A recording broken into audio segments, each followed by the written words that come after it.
project. And so that is, now we're going to go into our launching event only 3 minutes late. So here, what we're going to do is hear from Masha Polinsky from the University of Maryland and Jim McFarland from Vanderbilt University in 2 short talks. And Masha's is called Linguistics Matters, which can be taken several ways, I think. And Jim's talk is called Culture May Not Matter. We'll have to study it to find out. So what I think I'm going to do is not do any introduction, because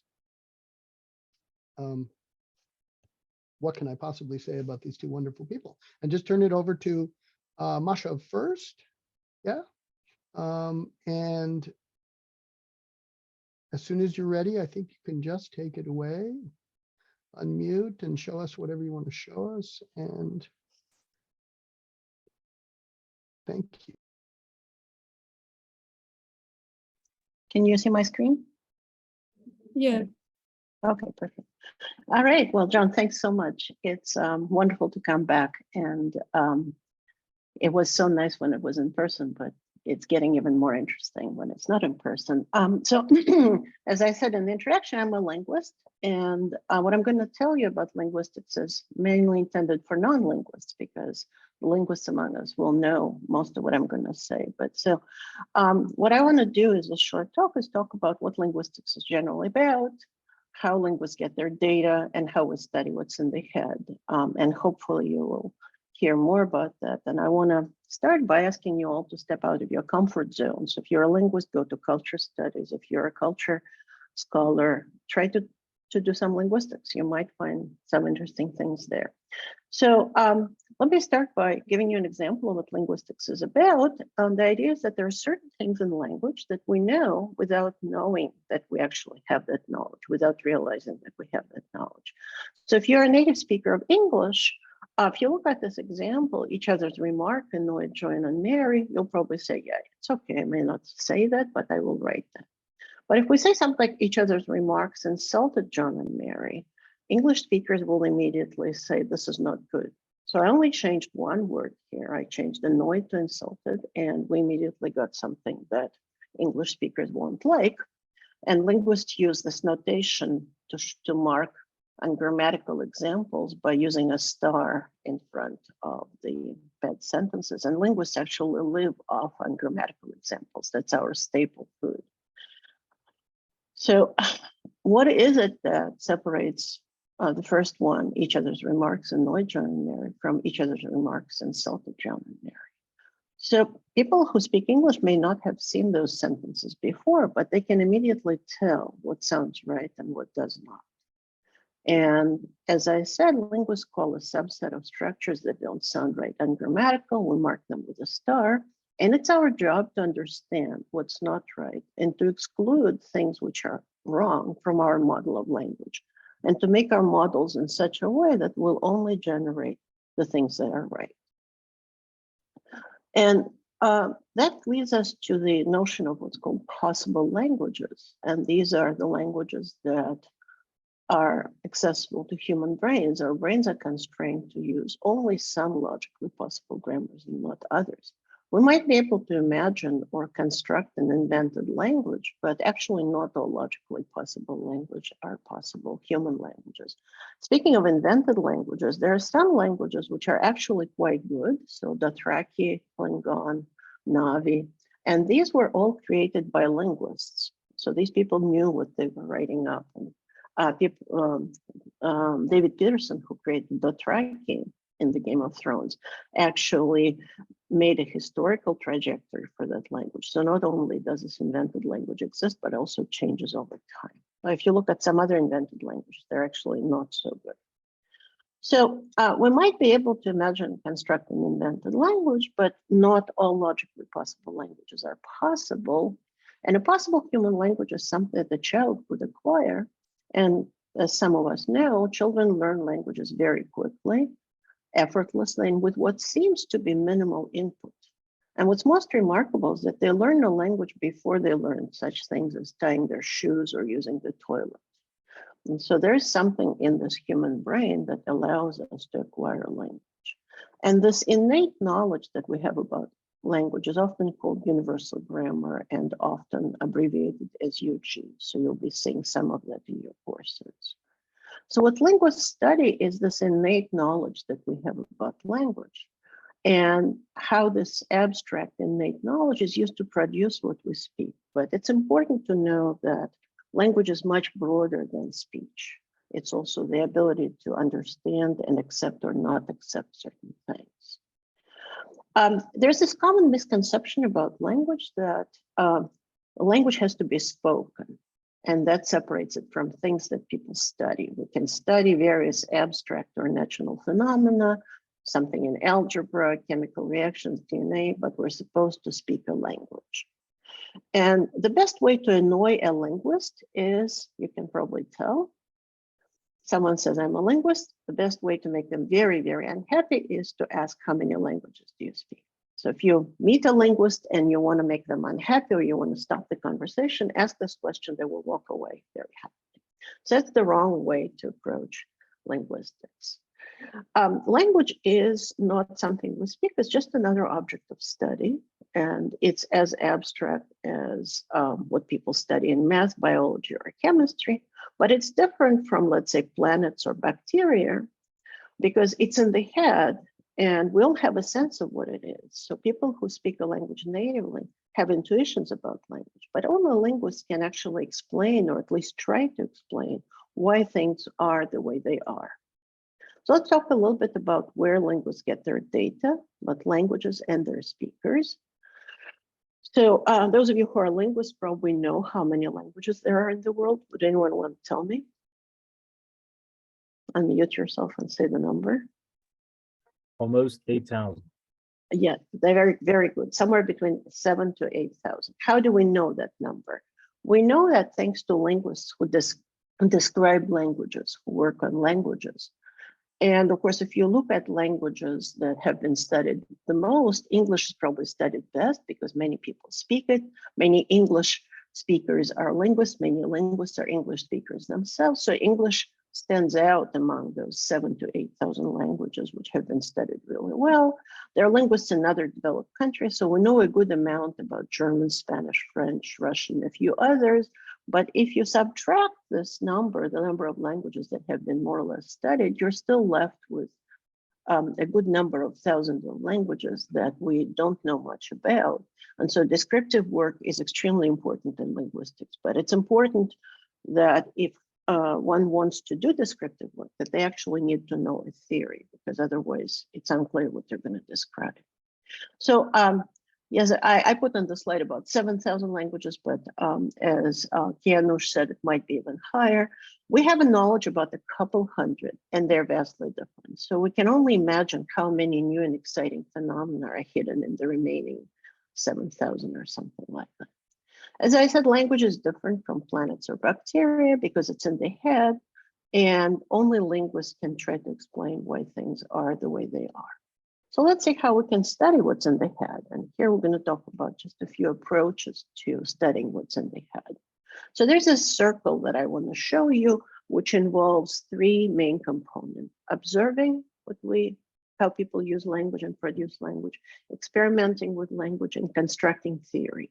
And the reason my arrows are moving on the screen is that these three things are very tightly connected, and they all feed into each other. So you construct theory based on some observations, you test your theory in experiments, you start with new observations, you enhance your theory, or you change your theory, and so the circle goes on.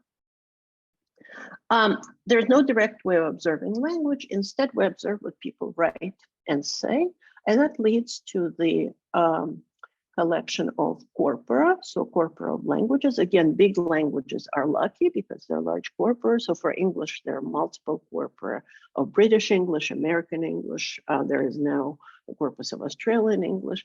For some languages, the corpora are much smaller, but it's really important that we have data on corpora. And then there's also work with languages in the field, often so-called minoritized languages, languages whose speakers may not be in the public domain or which have been disregarded for a long time. So let's talk about the corpus linguistics for a second.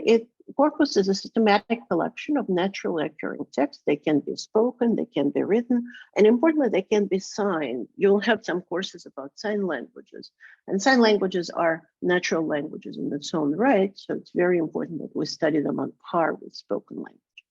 And so corpus linguistics is analysis of naturally occurring language on the basis of digitized corpora. Usually these days there is specialized software, and this is where a lot of natural language processing goes. And one of the reasons ChatGPT has been so successful is that it has been fed an immense amount of data from different languages. So I want to show you an example which actually goes back almost 4 years now, and that is where a political case was determined by corpus. So there was a big Trump case which had to do with his finances, and it hinges on the definition of the word emolument. And there was a new study from corpus linguists that had bad news for the former president, because what they did, as this article showed, they used a scientific method called corpus linguistics that combines traditional linguistics, whatever they meant, with large sets of data in the form of contemporary text. So they studied 138 million words written between 1760 and 1799 and found about 2,500 uses of emolument. From there, they found that the word was usually modified either before or after its usage, suggesting it had a broad meaning that required specification and clarify. And many of these uses concern personal or private transactions not involving a public official. So it's important because Trump was a public official at that time. And so there was something that public officials were not supposed to do using emolument. So this whole corpus study was actually one of the many nails in the coffin of the argument that was being built that Trump's emoluments were legal and legit. So here's an example of how corpus linguistics was practically used, but generally it gives you a lot of information about language and its natural habitat with frequency and usage data. But the thing is that you collect patterns and you don't explain them. You still need to figure out why those patterns occur. And you have no information of what may be missing for principled reasons. You will not get those stars that I started the presentation with, and those are very important for linguists.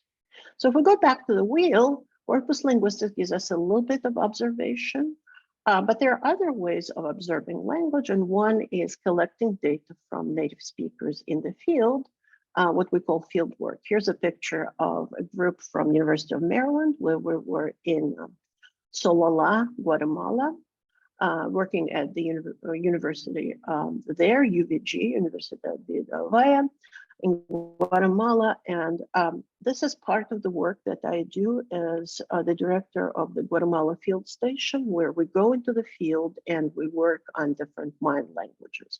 So there are many examples of field work, but of course I'm going to give you the one that I'm familiar with. So the beauty of the Guatemala field station is that it's an established infrastructure on site in Patsun, Guatemala, where we've been for a while, since 2015. We have the trust of the local community because they know us. They give us access to local people. We can work with native speakers, but we also rely on strong community involvement because people really want to have us there. So this is the map that shows where we are in Patsun, Guatemala. We had to take a break because of the pandemic, but we're resuming our activities. Someone went in March already, and hopefully we'll go next month. And you know, in general, my experience with this field station shows that you have to engage with the community when you are in the community. You cannot engage without being in the community. And you have to build trust, which is a long-term process. So that means if you want to do field work, you're signing up for a long-term presence. And language scientists are just one component in this multi-pronged effort of sustaining minoritized communities. But if you're present in the communities, you can create a bunch of advantages for the community: educational opportunities, revenue stream for host families. You integrate the members of the local community in the study of language. One of the reasons I chose Guatemala is that it has a very rich linguistic landscape. I'll show you languages in a moment, but it also has a strong pattern of indigenous activism where Mayan native speakers are actually interested in working with researchers. In this picture, you see a group of Mayan speakers who are all teachers of Mayan languages, but we also train them in linguistics. And here they are at a conference on Mayan languages, again, before the pandemic. So this is the linguistic landscape of Mayan languages in Guatemala and slightly outside Guatemala. The size of the font shows how big, how numerous, how big the language is, how many speakers. So if you have a small font, that means there are very few speakers. So if you look, for example, at Uspantec, very small number, small community. If you look at Kaqchikel, Quiche, or Kekchi, these are the three largest languages of Guatemala. And then if you move beyond Guatemala, Tzeltal and Tzotzil are large languages. Yucatec is a very large language. You may have heard of that because of Mexico. So this just shows the richness of the linguistic landscape. And so in addition to this pattern of indigenous activism and interest that linguists have, native speakers have in working with linguists, there are some very interesting patterns in languages of Guatemala that we rarely see elsewhere. First of all, they have very unusual word order. The verb goes first. So instead of saying linguists study languages of Guatemala, in Mayan languages, you say something like study linguists, languages of Guatemala. And so the question is how this word order can be modeled. It's only about 15% of world's languages have this word order where the verb shows up in the first place. There's also a very unusual expression of who did what to whom, that's so-called case alignment. Nouns don't change at all and everything is marked on the verb. And there are also really interesting, unique parts of speech, for example, so-called positionals. And these are words that are somewhere between verbs and adjectives. They describe gradable properties like shape or surface quality. And so you can have a single word, which in English will be in something like completely wet, leaning against the wall. So here I'm using 6 different words, but in a positional used in Mayan languages, you'll have just one word expressing that complex notion. So again, something that needs to be studied. So I've shown you 2 examples of observation, corpus linguistic fieldwork, and I will show you a small experiment, the one where people tested possible and impossible languages. And I chose this one not because it's my favorite, just because I have only 15 minutes and John will kill me if I go over. I chose this to show how we can actually use experimentation to separate possible and impossible languages. So what are the possible languages in the brain? It's hard to isolate brain activity, which is specific to linguistic tasks because there are so many compounds. And that, because of that, very many early brain studies of language actually got stalled. What we know from neuroscience is that there are certain areas in the brain which are responsible for language, and they're mostly in the left hemisphere. And we know that from studies of people who had stroke, so-called aphasia. So what you see on this map, you see the left side of the human brain, and you see roughly 3 areas which are dedicated to the knowledge of words, to the knowledge of grammars, to the knowledge of sound. And again, these are very tentative areas, and there is a lot to be learned here. So, but we know that generally brain is associated with the left hemisphere. What we know from theoretical linguistics is that language is not a push-down machine. So it's not like, first, second, third, take your number, like in a deli. It's a completely different thing. So language depends on hierarchical relations, not on linear order.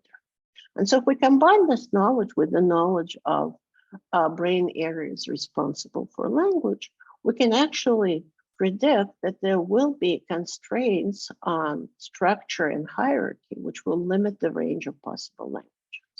And so that creates predictions for brain imaging. And so the idea is that if you have an unfamiliar language, but it has some hierarchical structure, it will be processed in the language areas of the brain. If you give someone an unfamiliar language, which is built on a push-down machine principle, just linear order, then this unfamiliar language will be processed outside the areas of the brain that are associated with language. And so this leads me to a set of experiments that my colleague Andrea Moro did in Pavia, where they took a bunch of native speakers of German who did not speak any Italian, and they were invited to learn a new language and taught a very small selection of Italian words. So the whole experiment shows that people are ready for language. Even if you give them a very, very limited set of input material, they will try to process it either as language or as not. So group one was exposed to sentences in Italian, from which they could actually extrapolate grammatical rules. And the rules in Italian were all selected so that they would be different from what people have in German. And then the second group was exposed to sentences in quasi-Italian, where they only manipulated the linear order. And so we'll call the first group A, B, C, D, E, and the second group was D, A, C, B, D, just for abbreviation. So what they found was that the group which saw language represented hierarchically actually had this language represented in the language areas of the brain. The group that saw the linear order had the language represented completely outside the brain areas. And so what we learned from this experiment is that language is a hierarchical system which has a dedicated area in the brain. And as linguists, we want to have the system learned and structured and studied through various methods. So this is, a sign how experimentation takes us back to the circle and then allows us to enhance our theory construction. So I won't be able to tell you about linguistic theory. That's what your classes are here for. But let's kind of close with asking what's next for linguistics. And I hope that I've shown you several avenues where linguists can be useful. So we need more more descriptive work on new languages. Remember the magical number 7,000.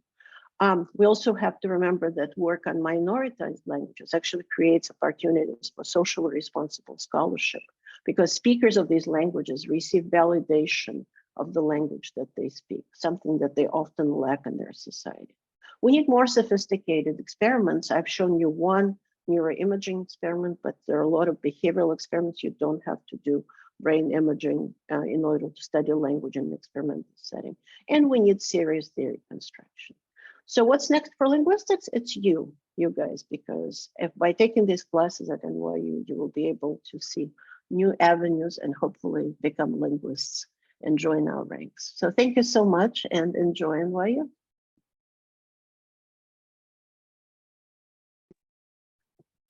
John, what's the plan? Do I take questions or do I pass it on to Jim?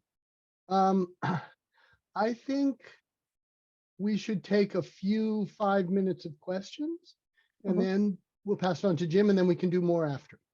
Okay. If people or comments, if people have any questions or comments. Comments are even better. Please raise your little electronic hand, which is done like this. I don't have a question. I'm just showing you how to raise the hand. And now I unraise the hand. And okay, here's of course, if you can put your camera on for your question, that would be fantastic. Here's Yona Zaitseva.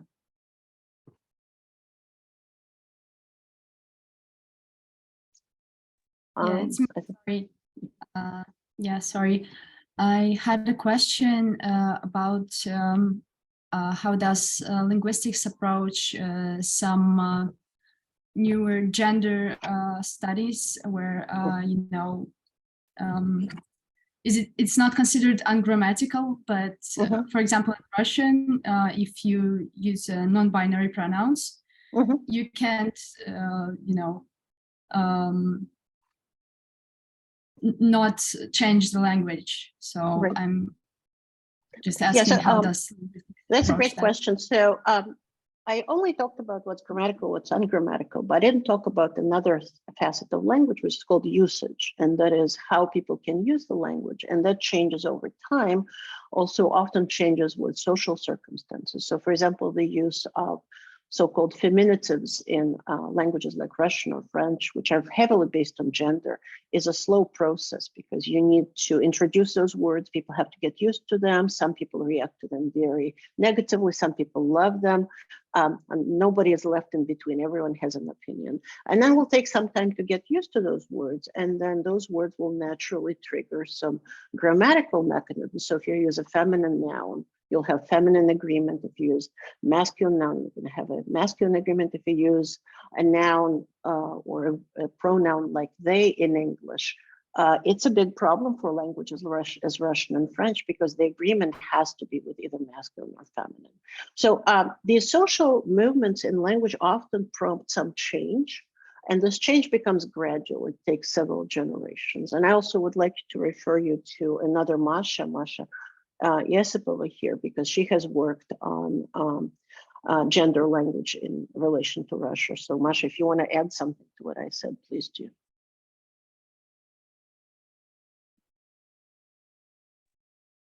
Sorry, I have my camera off because I'm eating. I apologize for that. But can people hear me? Yeah. That's Masha Yesipova. I'm worried just a little bit on that. I actually don't know much about how people use non-binary pronouns in Russian. My impression is that people use plural agreement for ani. And usually, I mean, plural agreement is typically non-gendered in Russian. I believe there are still some contexts in which gendered agreement might emerge, but with some forms of adjectives. But in general, people use plural forms. That's my impression. One interesting phenomenon in this respect is that if you're talking to someone with whom you use T pronouns, so ty, right? So informal pronouns in Russian, right? Then using plural agreement for me is very weird, right? Because plural agreement would be associated with V forms, which are the formal pronouns. But my impression is that if people want to use a non-gendered language, they will in fact use T forms with plural agreement. I don't know if there are people, who are maybe who still live in Russia and who maybe are part of the community who could add to that if they want to. Thank you.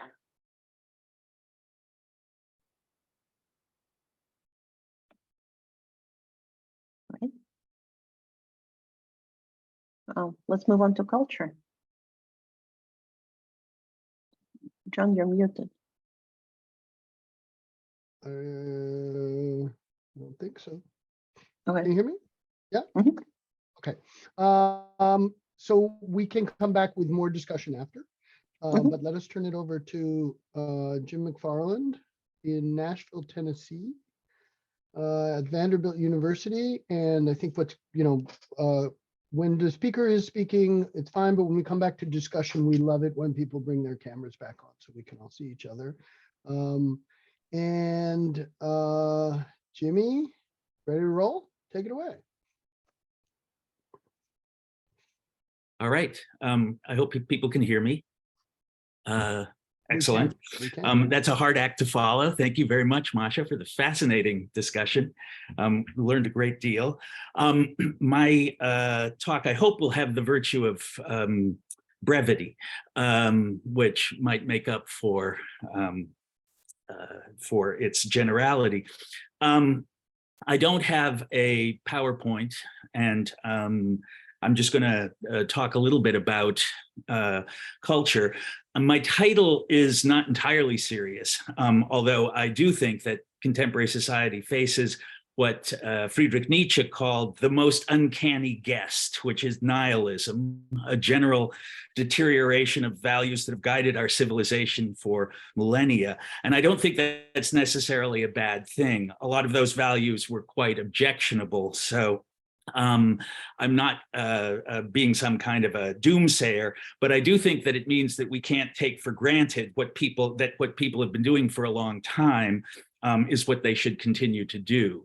And in that spirit, I want to raise this question of why we study culture at the university level. And I should be clear here at the outset. What I mean by that, and I will be getting to this, is why we pursue the humanities in a university context.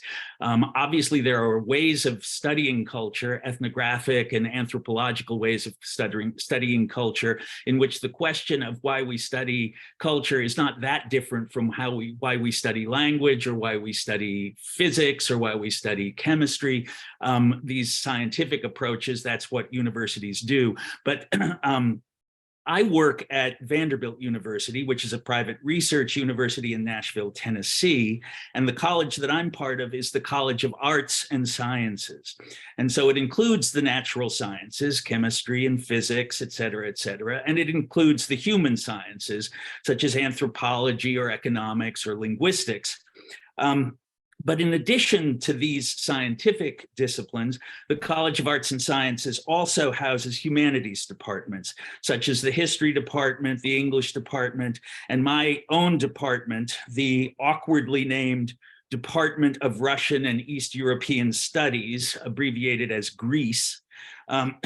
So my question today is, why do we study the humanities at the university level?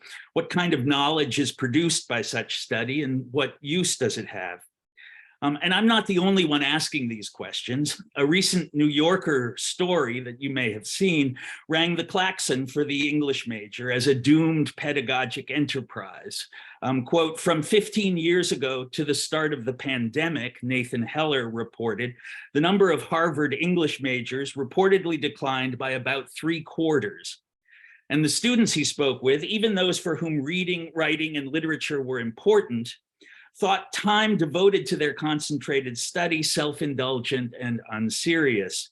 Quote, people involved in the humanities may not even need to go to school for what they're wanting to do, one student was quoted saying. I view the humanities as very hobby-based, another remarked. And these were people who wrote poetry and read novels with great enjoyment, but they just didn't see that there was any point in studying it at the university level. And I think students at universities are understandably concerned with their professional careers. And in the United States, at least, preparation for a career is the dominant motivation, bringing students into the classroom. And the sciences, even when they're oriented toward basic knowledge of the natural or social world, offer the possibility of practical application. If you understand how something works, what laws it follows, then you have a better chance of controlling it. This idea that science helps us to control the world goes back at least to Francis Bacon in the 17th century. And this doesn't mean, of course, that all scientific knowledge has immediate practical applications, but it does suggest that the authority that science has in our society rests ultimately on its practical usefulness. And this pragmatic potential in the sciences meets another development in the industrialized world, one that Karl Marx noticed and theorized when he developed the concept of labor time. The idea in rationalized industry that a worker would be paid not by the number of products produced, but by the number of hours worked, allowed for work in the abstract to become an object of value. By the end of the 19th century, much of the industrialized world was living in a time divided between labor time on the one hand and leisure time on the other.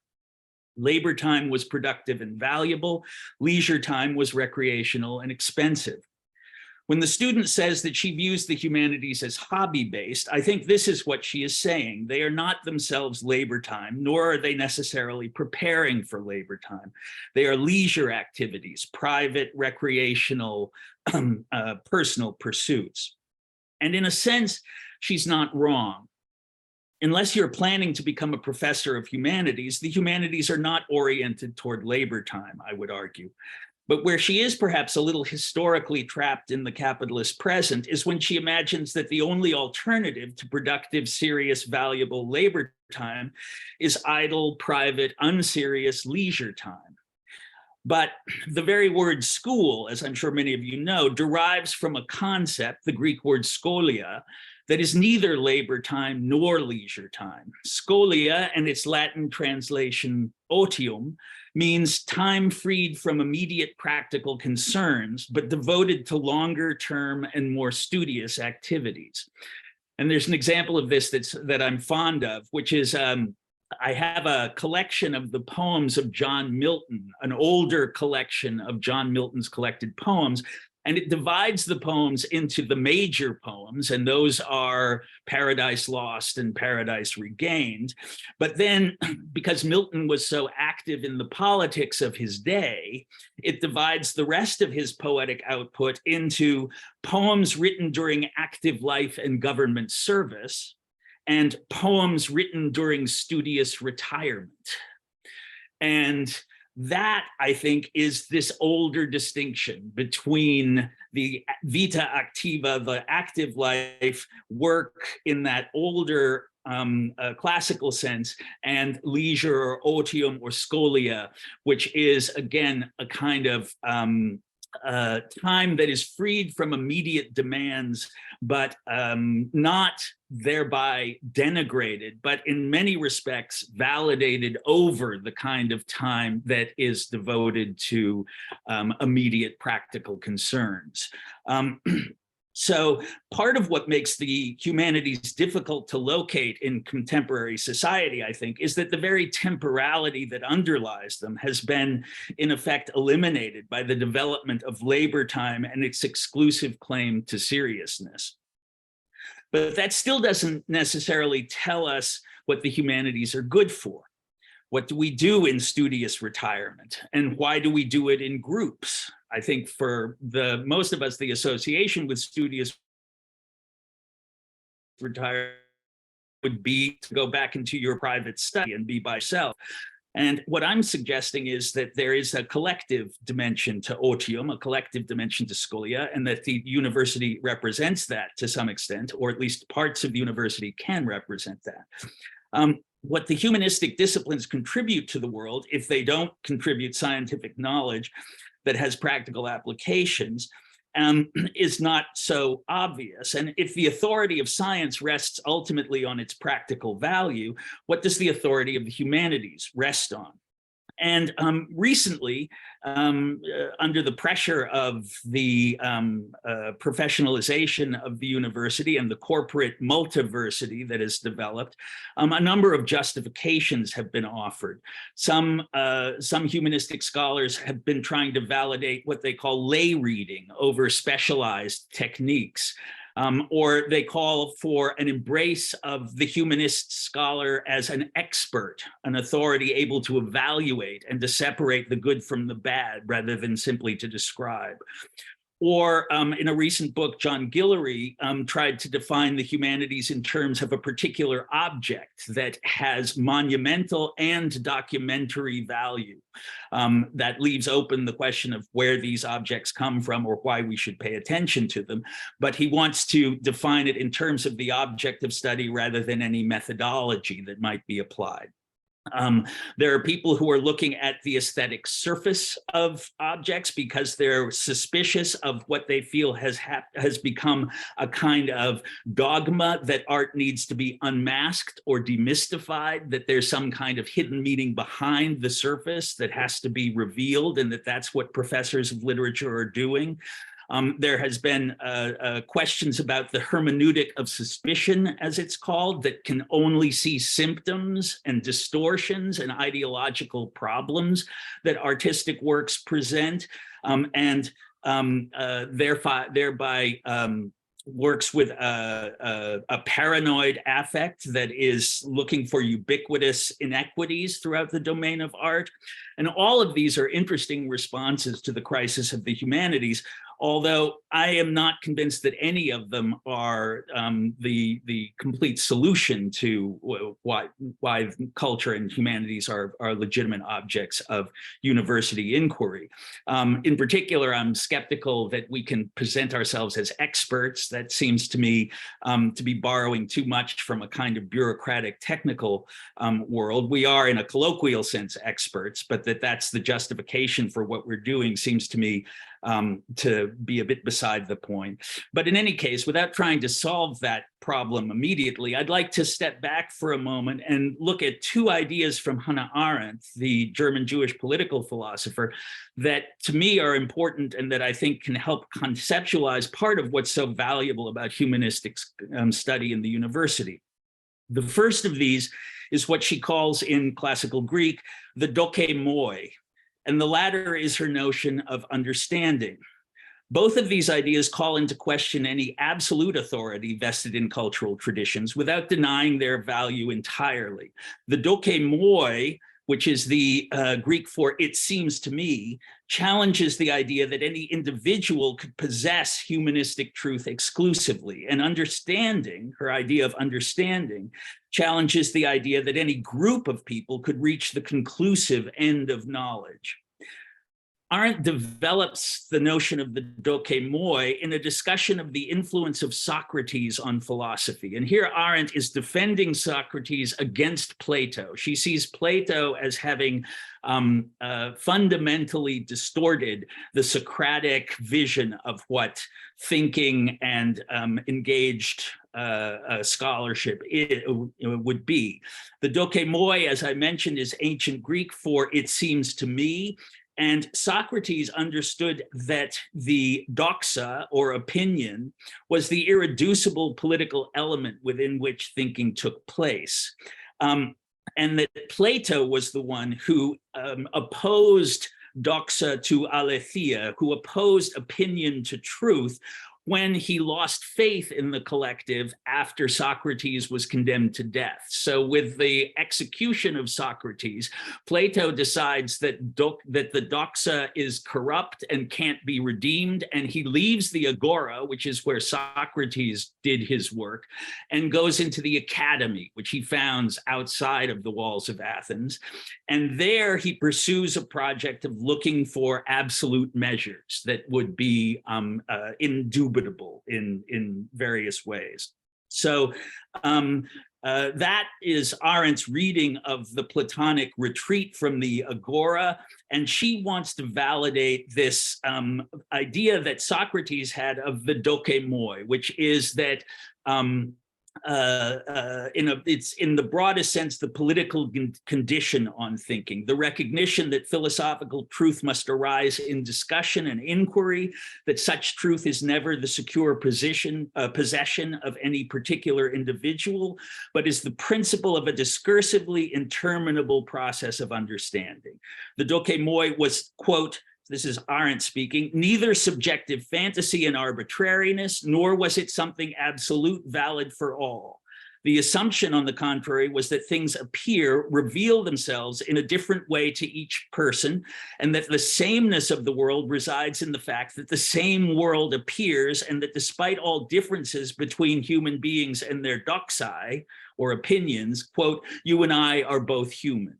So that's Arendt's view of the dokemoi. It's a kind of compromise between the relativism of saying that everything is just subjective and an absolute objectivity that could potentially be in the possession of a single person. And so it's a recognition of the irreducible need for plurality in the way that we engage in the world.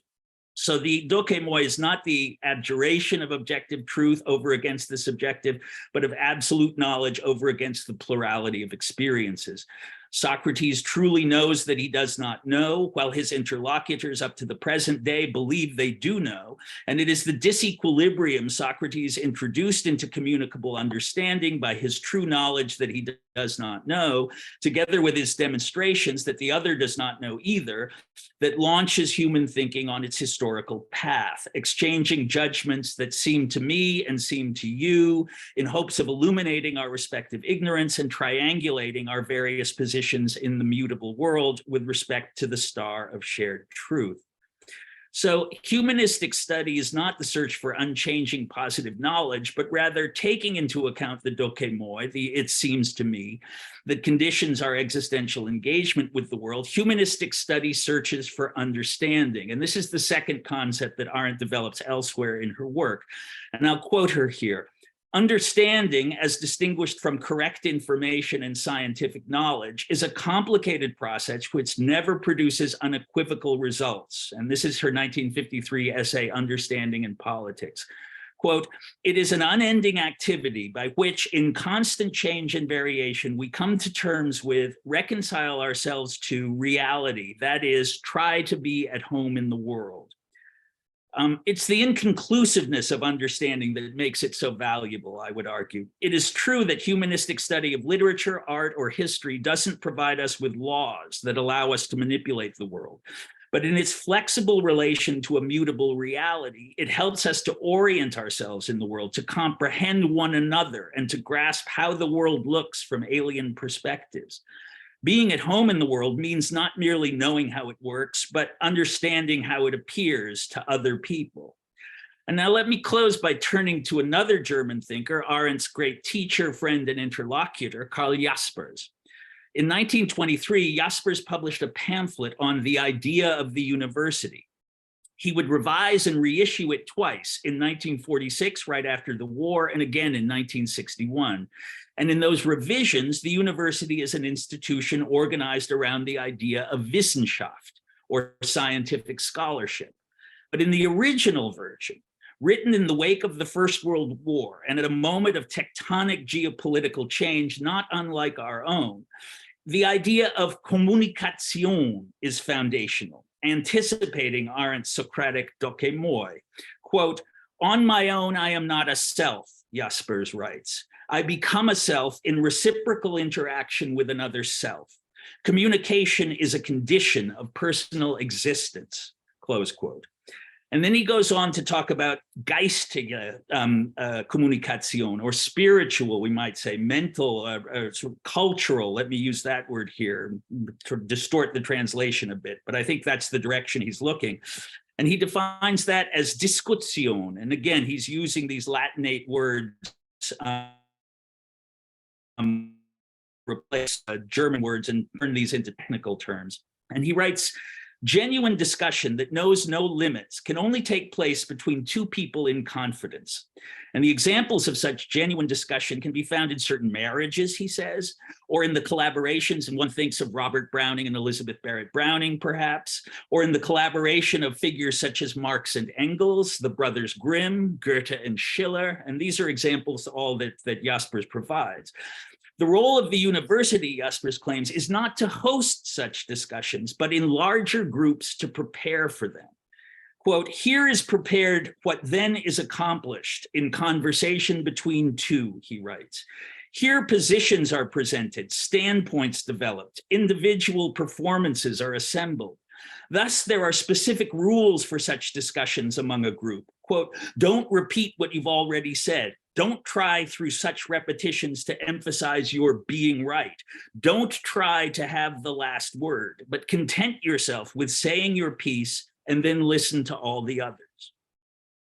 And I have to say, I find that justification for the university deeply moving, that it's about preparing us for the possibility of engaging in existential conversations with people we're very close to, and that ultimately is the value, in addition to all the scientific and technical and historical advances that it allows for. Its ultimate force in this early version of Jaspers' treatise rests in this existentialist moment of encounter between two people.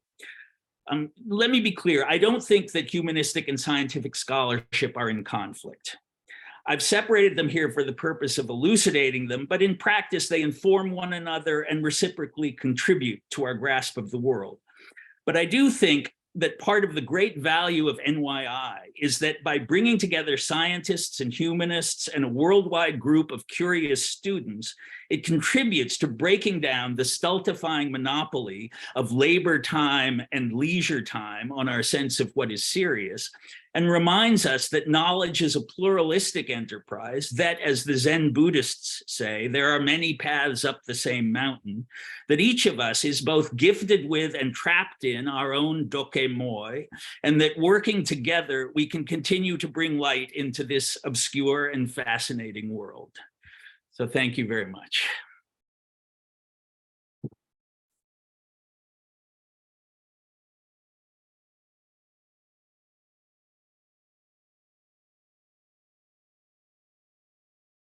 Masha.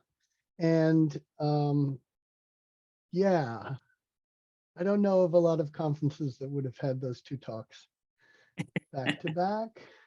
And I think that is all I want to say about that, because I want to let people comment or ask anything you'd like. And please come back to probably gallery view and put on your cameras for the last few minutes here while we have any kind of comments on either of the talks, I think now, and anything that you guys want to say to each other or anybody else would like to say or ask, or there's been a lot going on in the chat about gender and pronouns, especially, and we are going to create a space in the Commons for there are a lot of references and that are going by fast, and I know people want to grab those and download them. It goes by too fast. We'll make sure that's all accessible to you. And actually, can I jump in and say something about that? Because I think the discussion of gender and pronouns is a perfect bridge between what I tried to present and what Jim was presenting, because it's kind of in between the humanistic exercise that I just loved hearing about, and the more engineering side of linguistics that we talked about earlier. And it's really important to have both in mind and see how we can connect things and meet in the middle of that bridge. So it was very interesting to hear that question and then to go on with that comment. And when I was listening to Jim, I was like thinking, oh, that's perfect. The gender pronouns fit right in. Yeah, I think so. I think so. We have some hands. I might as well moderate since I just see them. So we're going to have Alexandra first and then Jean Cooper second. Okay, Alexandra. Yeah, thank you. Thank you so much for the speeches. They were very inspiring. I have a question concerning the second speech. I have a question to Jim. I once heard that humanitarian field as a studying field not being important and relevant, being thought of not being important and relevant, is kind of historical spiral. Every time we have an industrial revolution or some increase in technology, people stop thinking about such thing as books, literature, philosophy, and things, and that it's always a spiral. It leads nowhere and brings nothing new, really. It's always like that. What do you think about that? Well, I think that historically speaking, we do see that when the political and the social world is in great deal of turmoil, there is a skepticism about the practical value of humanistic scholarship, and particularly here in the United States, for instance, where there are these vast wealth disparities. It can seem, particularly with this labor time, leisure time distinction, as though the humanistics pursuits are luxuries, that you have to be, they're privileges. And of course they are privileges in a various way, but I'm not sure that denigrates them. And my own view is that it's precisely in these moments where the framework of our everyday existence is shifting and changing, and the parameters and the focal foundations are in question, that this kind of humanistic reflection is most valuable, both in the way that it links us to each other and to the past, both the good and the bad of the past. This isn't a kind of idealization of the past, but simply a sense that there is a longer historical perspective that can inform what we're experiencing. But it's also true that the urgency of the moment can seem to privilege practical questions that will have immediate and obvious applications. And so I get a sense in my own classrooms that that's some of what the students are experiencing, a sense that, look, these are tough times. I don't have the luxury of sort of reading novels. I've got to learn how things work. And so I think that does happen frequently, but I actually think that when we look back at the historical times, these are also moments at which certain cultural innovations and certain changes occur that end up being extremely productive and fruitful. So that would be my view. Thank you. Thank you. Jean. Hi, my question is for Jim too, and basically I really liked it because we're kind of a target, professors in colleges. Everybody thinks that professors don't do anything. They're just they have 3 months off. Exactly. People work on Fridays. Yeah. But anyway, so that's very nice. But it's not a question overall, but I really didn't catch the names of the thinkers or scholars that you mentioned, the German names, Yeah. and if I could get that, that would be great. Thank Yeah, you. absolutely, absolutely. This idea, the idea of understanding, a very kind of idiosyncratic view of understanding, I derive from Hannah Arendt.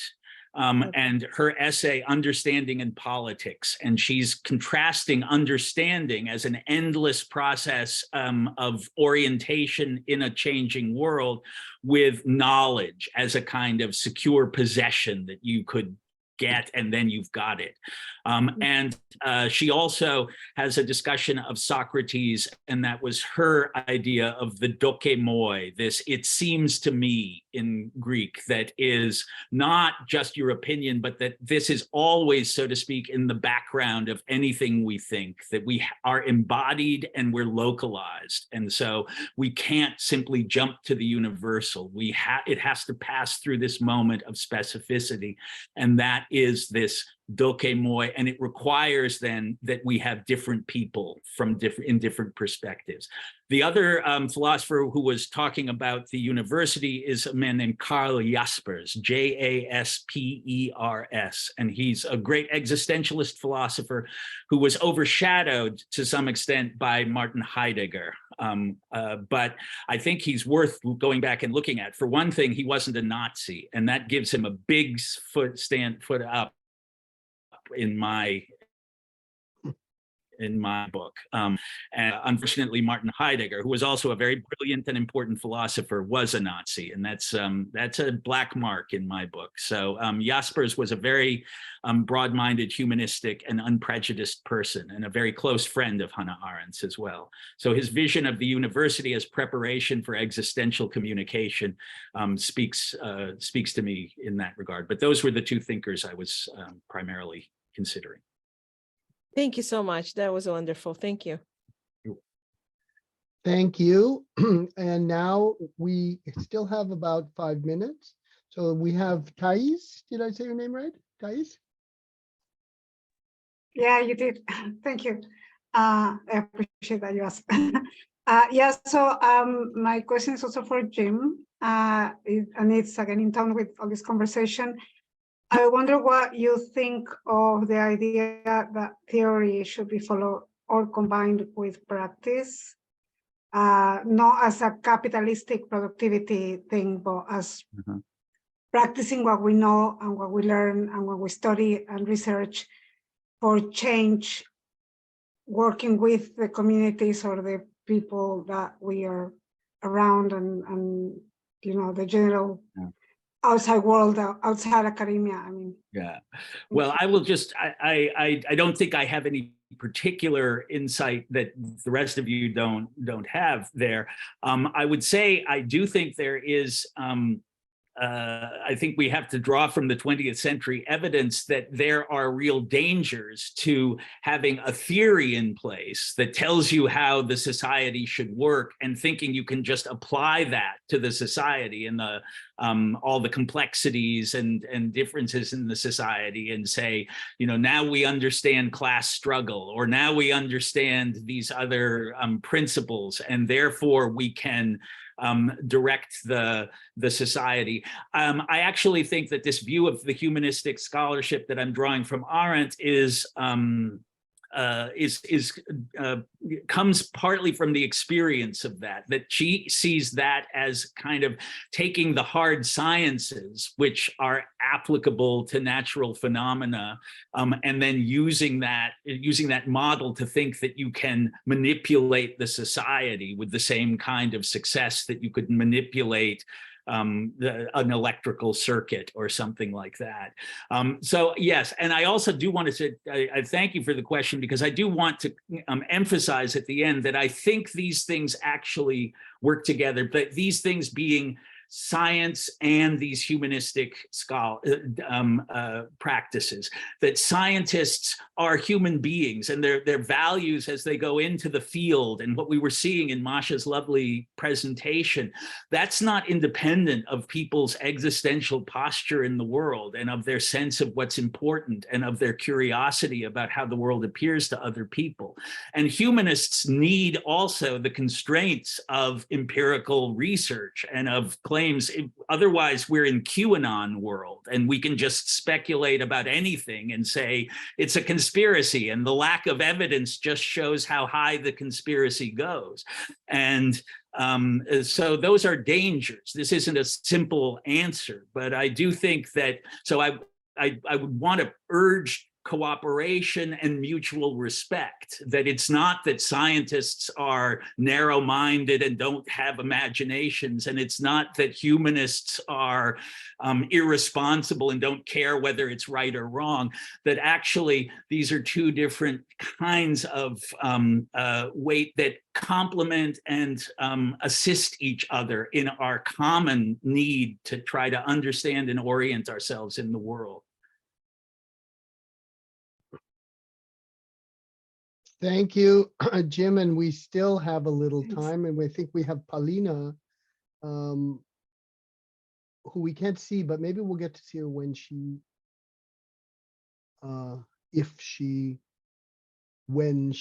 yes. Hi, Paulina. Please go ahead. Yeah, my internet is a bit laggy, so sorry. It's okay. My question is, when we talk about understanding, obviously most of us here have some sort of cultural and educational background or habitus or whatever you want to call it. But when we talk about understanding with other people who may not have that kind of background, I think that's where a lot of the comments about humanities being elitists it's inaccessibility. But at the same time, I understand that it's almost like impossible to write a research paper in a very accessible way, because you're going to use a lot of terms and a lot of things that are not very well known. So my question is, do people in the academics, do they have to somehow work with the problem of inaccessibility, or is it the responsibility of others? So perhaps journalists, sociologists, or I don't know, human rights activists. Yeah, if applicable. Yeah. Well, that's a complicated and difficult question. I would say, a number of factors come together. If we look at the United States as an example, I think that it's not just the difficulty and recondite character of the studies that are making many of these disciplinary publications inaccessible. It's also that higher education is very expensive. And that, there are, in other words, very straightforward material reasons why this is being reserved for an elite, a material elite, not the smartest or the most curious, but the ones who have the money to pay for it.